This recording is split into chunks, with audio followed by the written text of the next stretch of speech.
This is KUGAN CASSIUS for IFL TV, proudly sponsored by Everlast. Long time no see. Long time no see. I'm a shine, though, I don't lie. Just calm down a minute, mate. Come on.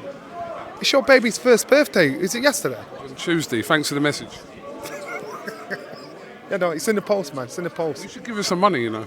It's in the post. No, give us some money. What money you got on you now? I'll take half. You take card? Half! Weighing done. I suppose not really surprising, a bit of mind games where Kel suggesting he'd come in a little bit over the agreed weight limit. You contributed to that as well, but obviously you're Team Brook, so I think you played a part into spinning that story out. Comes in 148.3. Khan, bang on a pound lighter. Did you know he was coming in under that limit? Yeah.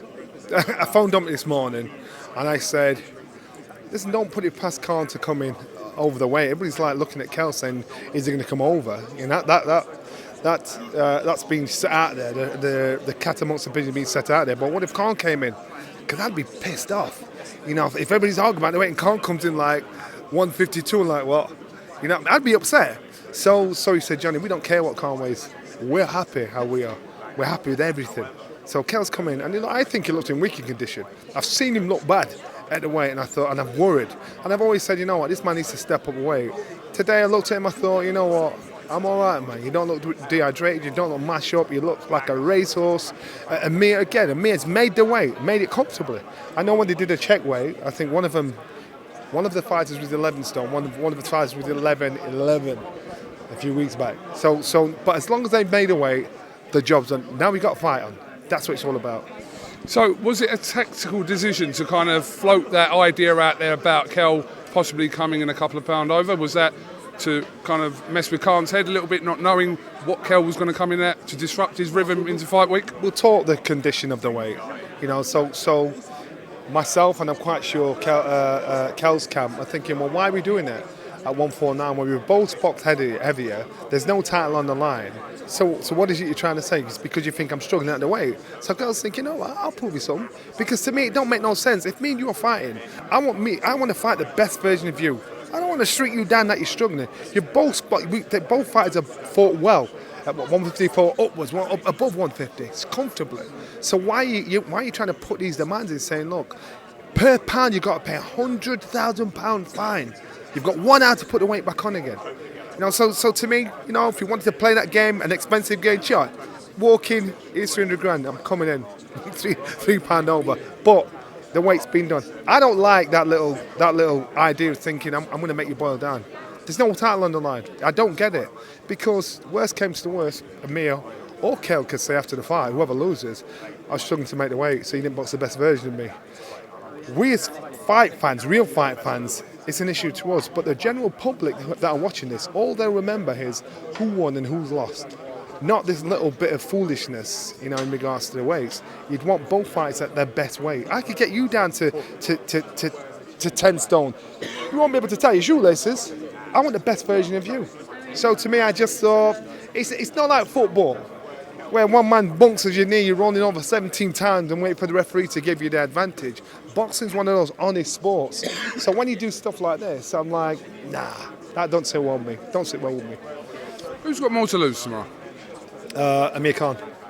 Amir Khan, Kel's obsessed with Amir Khan, he's made it quite clear. Amir Khan's the one that's he's the A-side, he's the one that's the bigger star of the two. He's the one that's achieved so much, he's the one that carved a career out in America. Amir Khan cannot afford to lose to Khan-Brook because he's always said, I've got his number, this man don't belong with me. So Khan-Brook Overson blasts through and deals with him. You know, who's got egg on their face more? Amir Khan has. Both fighters want this because you haven't got a boss, but if you had a boss and you went to work and your boss cussed you out and roasted you, you're thinking, boy, that was hard. But can you imagine, in boxing, you've got millions of bosses, people that watch boxing, so you could walk down the street, one man saying, yo, you box shit, you rubbish you are. You turn around the corner, the next man said, you rubbish you are. Everybody's criticising you. You've got to swallow it. So for the loser, it's going to be a nightmare for at least the next 5 years. It's going to be a nightmare, and that I worry about the loser. I worry about the conditions of the loser because the pressure he's going to be under publicly are going to be mad. There's about 20,000 interviews of you over the years saying that this fight won't happen. Yep. Okay. So now they've weighed in. Yep. Give me a percentage. All right, now So I'm happy I'm wrong. you're happy to be wrong about that, but I'm happy to be wrong because you initially you're getting excited. Boy, the fight's going to be made. The fight's going to be made, and then you let down. Happens again. Then you let down. So I thought, you know what? I'm not even working on this. I can remember months ago, Kel phoned me one night. It must have been 1:30, saying, Johnny, I've just been on the phone for an hour with Amir. He's saying we're going to fight. He's telling me to start talking about it. I said, Kel, don't do that, man. Don't do that until he signed the contract. Don't let him play with you. Because he's teasing you. Don't do that. And Khan has always been in that position where he can, the fight's on. All the conditions on this fight are Khan's conditions. They're all Khan's conditions. And if there's a rematch clause, I don't know if that rematch clause stands for Kel, but if Khan loses, there's a rematch. The weight, whose conditions are those, I'm assuming they're Khan's. What I'm saying is, I just think, let's do fair. Just get in and fight. Don't say you've got to do this, you've got to do that, or the fight's not going on. Because time and time again, if Kel wins this, we'll fight. Okay, wins this one, we'll fight. He's jumped through hoops. There's no secret. Kel is obsessed about him. When you saw the gloves are off, when you saw anything when these two have had to talk to each other verbally, Khan's run ring round him. It's like teased him. He's teased the life out of him. The thing is, the one thing you can't play with was when the bell goes, these guys have got to fight each other. No games can be played then. Will everyone be tuned in tomorrow to watch? I'm hearing the viewing figures are high, and Manchester's a great city when you've got a big fight on. And you've got the press here from left, right and centre. It's like a heavyweight fight, a heavyweight title fight. So to create this, a fight that nobody wants to watch, it's ridiculous because you can't get a ticket. I can't even buy a ticket. I can't buy a ticket. I try and ponce tickets. I can't even buy a ticket. So someone's doing something right. Okay, well, I appreciate your time as always. Anytime, brother. We'll look forward to tomorrow night.